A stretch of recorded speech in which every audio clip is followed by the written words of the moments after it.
வணக்கம், நான் உங்கள் பெங்களூர் தமிழன்.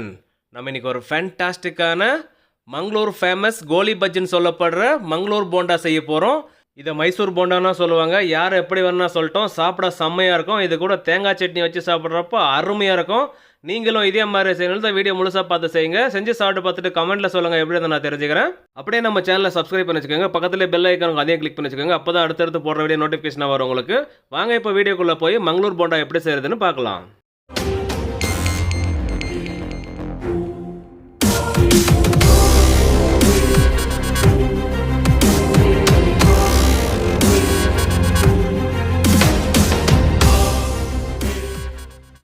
நம்ம இன்றைக்கி மங்களூர் ஃபேமஸ் கோலி பஜ்ஜி செய்ய போகிறோம். மங்களூர் போண்டா. அதுக்காக ஒரு பாத்திரம் வச்சுட்டு அதில் தயிர் ஊற்றிக்கலாம். 1 லிட்டர் தயிர் எடுத்துருக்கோம். இப்போ இந்த தயிரை நல்லா பீட் பண்ணி எடுத்துக்கலாம். அதுக்காக ஒரு பீட்டர் வச்சுட்டு இது மாதிரி பீட் பண்ணலாங்க.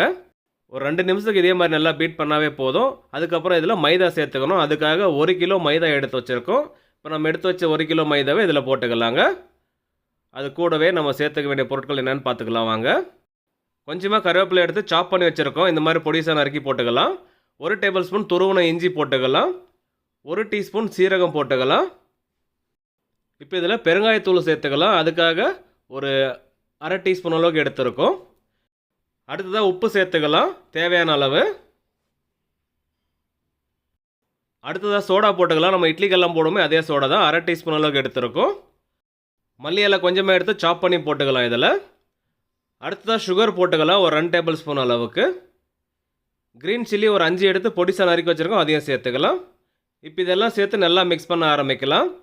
நம்ம தண்ணி எதுவும் சேர்க்க போகிறதில்ல, இதிலே நல்லா மிக்ஸ் பண்ணலாம். தேவைப்பட்டால் தயிர் சேர்த்துக்கலாங்க. இப்போ இதே மாதிரி மிக்ஸ் பண்ணிகிட்டே வரலாம். இப்போ பாருங்கள் நல்லா திக்கான ஒரு பதம் வந்திருக்கு. இது கொஞ்சம் லிக்விட் பதமாக மாற்றணும் நம்ம. அதுக்காக நம்ம எடுத்துருக்கிறது தயிர்.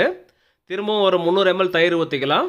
மொத்தமாக இதுக்கு 1 லிட்டர் 300 ml தயிர் எடுத்துருக்கோம். இதை சேர்த்து மிக்ஸ் பண்ண ஆரம்பிக்கலாம்.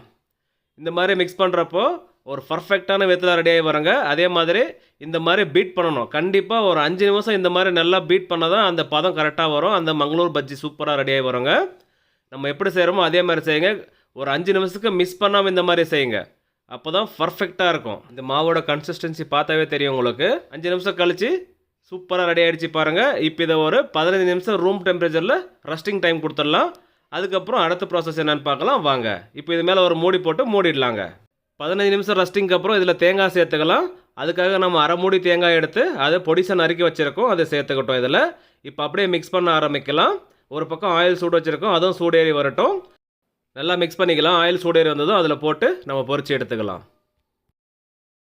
ஆயில் நல்லா சூடேறி வந்திருக்கு பாருங்கள். நல்லா மிதமான சூடு வந்துருச்சு. இந்த சமயத்தில் நம்ம ரெடி பண்ணி வச்சுருக்கிற மங்களூர் போண்டா மாவை எடுத்து இதில் போட்டுக்கலாங்க. நம்ம எப்படி செய்கிறோமோ அதே மாதிரி செய்யுங்க. அப்போ தான் உங்களுக்கு பர்ஃபெக்டான ஷேப் வரும். அதாவது இந்த மாவை கையில் எடுத்ததுக்கப்புறம் நம்ம கட்டை விரலுக்கும் ஆள்காட்டு விரலுக்கும் நடுவில் வச்சு இந்த மாதிரி ப்ரெஸ் பண்ணி பிதுக்கி விடணும். அப்போ தான் அந்த ஷேப் வரும் நமக்கு. இந்த மாதிரி டிப்ஸ் எல்லாம் தெரிஞ்சுட்டு செய்கிறப்போ நீங்களும் பர்ஃபெக்டாக செய்வீங்க. அதனால தான் இந்த மாதிரி சொல்லிக் கொடுக்குறேன். நம்ம இந்த மாதிரி முழுசாக ஆயிலில் போட்டதுக்கப்புறம் அது அப்படியே கலர் மாதிரி வருது பாருங்கள். அதுக்கப்புறம் ஒரு ஜாராக வச்சு அப்படியே லேஸாக மிக்ஸ் பண்ணி விட்டோம்னாவே இது எல்லாம் ஒரே மாதிரி கோல்டன் கலரில் மாறி வரும். அது வரைக்கும் இந்த லேஸாக இந்த ஜாராக வச்சு மிக்ஸ் பண்ணி விட்டுட்டே இருக்கலாம். அப்போ தான் நமக்கு ஒரே மாதிரி கலரில் வரும். இப்போ பாருங்கள் நல்லா கோல்டன் கலராக மாறி வந்திருக்கு. இந்த மாதிரி வந்ததானவே இது சூப்பராக ரெடி ஆகிடுச்சிங்க. இப்போ இது ஆயிலேருந்து எடுத்துடலாங்க. பார்க்கும்போதே சாப்பிட்ணும் போல் தோணுது. எனக்கு தோணுன மாதிரி உங்களுக்கும் தோணுதுன்னா கண்டிப்பாக நீங்கள் இந்த வீடியோவை லைக் பண்ணிட்டு அப்படியே கமெண்ட்டில் வந்து எஸ்ன்னு சொல்லிவிடுங்க. அப்படியே இந்த வீடியோவை உங்களோட மங்களூர் ஃப்ரெண்டுக்கு ஷேர் பண்ணிவிடுங்க. அப்படியே உங்கள் ஃப்ரெண்ட்ஸ் அண்ட் ஃபேமிலி மெம்பருக்கும் ஷேர் பண்ணிவிடுங்க. அவங்களும் செஞ்சு சாப்பிட்டுட்டோம். இப்போ இதே மாதிரி மீதி இருக்கிறதெல்லாம் நம்ம செஞ்சு எடுத்துக்கிறோம். அவ்வளோதாங்க. ஒரு ஃபேண்டாஸ்டிக்கான மங்களூர் கோலி பஜ்ஜின்னு சொல்லப்படுற மங்களூர் போண்டா செஞ்சுட்டோம். அது கூட தேங்காய் சட்னி வச்சு சாப்பிட்றப்போ இன்னும் சூப்பராக இருக்கும். நீங்களும் இதே மாதிரி செய்யணும். வீடியோ முழுசாக பார்த்து செய்யுங்க. செஞ்சு சாப்பிட்டு பார்த்துட்டு கமெண்ட்டில் சொல்லுங்கள் எப்படி நான் தெரிஞ்சுக்கிறேன். அப்படியே நம்ம சேனலை சப்ஸ்கிரைப் பண்ணி வச்சுக்கோங்க. அப்போ தான் அடுத்தடுத்து போடுற வீடியோ நோட்டிஃபிகேஷன் வரும் உங்களுக்கு. மேலும் மேலும் சப்போர்ட் பண்ணிட்டு வாங்க. மீண்டும் அடுத்த வீடியோவில் சந்திப்போம். பாய்.